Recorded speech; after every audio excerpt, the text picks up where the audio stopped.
O'rta Osiyodan birinchi bo'lib bizga o'zbek blogerlarga Vision V Mercedes-Benz ichiga o'tirishga ruxsat berishdi. Kelinglar, birgalikda ko'raylik komfort darajasini. Oho! Mana ekranga qaranglar sizlar. Qanaqa komfort, qanaqa go'zallik.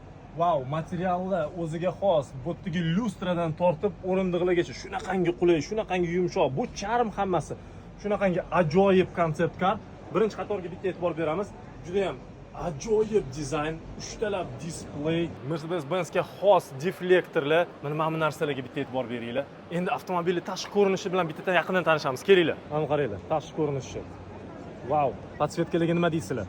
Radiator panjarasi alohida chiroqlar bilan yoritilgan, o'ziga xos faralar, disklarga bitta e'tibor beringlar. Monoblok disklar, ajoyib dizayn.